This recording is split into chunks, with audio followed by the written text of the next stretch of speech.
Pernahkah kita merasa bahwa perjalanan mencari kebenaran dan keyakinan merupakan hal yang sangat pribadi? Bahwa tidak ada seorang pun yang boleh memaksakan apa yang kita percaya. Hari ini, saya ingin berbagi tentang sebuah gagasan yang sangat indah dan penting. Martabat manusia atau Dignitas Humanae. Sebuah gagasan bahwa setiap manusia memiliki nilai yang tidak bisa dilepaskan. Nilai yang membuat kita berhak untuk memilih, mencari, dan merespon panggilan spiritual kita secara bebas. Saya sendiri sangat merasakan hal itu. Orang tua saya berasal dari dua agama yang berbeda. Sejak kecil, saya tumbuh dalam suasana yang penuh dengan perbedaan. Beragama, bagi saya dulu, bukanlah panggilan, namun kewajiban saya sekaligus paksaan dari orang tua. Tidak pernah sekalipun saya mengerti tentang konsep menganut agama sesungguhnya.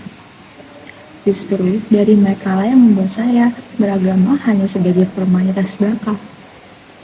Dan pada satu titik dalam hidup, saya akhirnya memutuskan apa yang ingin saya anut. Bukan karena disuruh, bukan karena dipaksa, tetapi karena saya merasakan panggilan itu secara personal. Disitulah saya benar-benar memahami apa arti martabat manusia. Bahwa pada dasarnya, setiap manusia memiliki kebebasan untuk menganut apa yang dipercaya.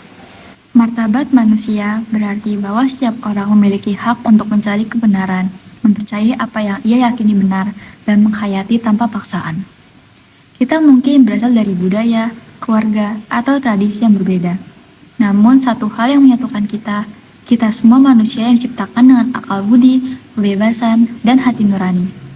Karena itu, kebebasan untuk beragama atau tidak beragama bukan sekedar hak politik, tetapi hak yang lahir langsung dari martabat manusia itu sendiri. Konsili Vatikan II melalui dokumen Dignitatis Humanae menegaskan hal ini, bahwa hak akan kebebasan beragama bersumber dari martabat manusia sebagai makhluk berakal budi dan berkehendak bebas. Dalam dokumen tersebut, ditegaskan bahwa manusia tidak boleh dipaksa untuk bertindak melawan suara hatinya, atau dihalang-halangi untuk bertindak menurut suara hatinya. Pengalaman hidup pun menunjukkan bahwa kebebasan ini bukanlah konsep abstrak, melainkan kenyataan manusiawi yang sangat memengaruhi pertumbuhan dan kedewasaan seseorang. Dalam prinsip Dignitas Humanae, kebebasan beragama bukan berarti semua agama sama, ataupun seseorang dapat berpindah-pindah agama karena dia memiliki hak kebebasan beragama.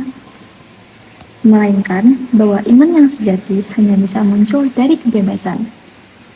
Keyakinan yang dipaksakan tidak akan pernah membawa kedamaian. Tetapi, keyakinan yang dipilih dengan hati nurani akan melahirkan kasih, dialog, dan persaudaraan.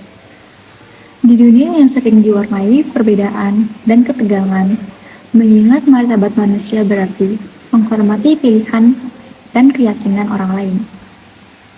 Tidak memaksa, tidak menekan, tidak menutup pintu dialog, dan memberikan ruang bagi setiap orang untuk mencari kebenaran dengan tulus, dan meyakini nilai yang ingin mereka yakini. Konsili menegaskan bahwa ajaran tentang kebebasan beragama berakar pada wahyu ilahi. Dari sinilah muncul sebuah kebenaran teologis yang penting. Iman harus merupakan tanggapan bebas dan bukan hasil dari paksaan. Pewartaan harus dilakukan dengan kasih dan bukan manipulasi atau bujukan yang tidak pantas. Dan gereja dipanggil untuk selalu menghormati kebebasan nurani setiap orang ketika mewartakan kebenaran. Pada akhirnya, martabat manusia bukan hanya sebuah teori. Ia adalah pengalaman yang kita jalani, pilihan yang kita ambil, dan panggilan yang ditujukan dari kita semua. Karena itu, mari kita rawat martabat itu, dalam diri kita maupun dalam diri sesama. Sebab, jika kita menghormati kebebasan orang lain, kita sungguhnya sedang merayakan kemanusiaan itu sendiri.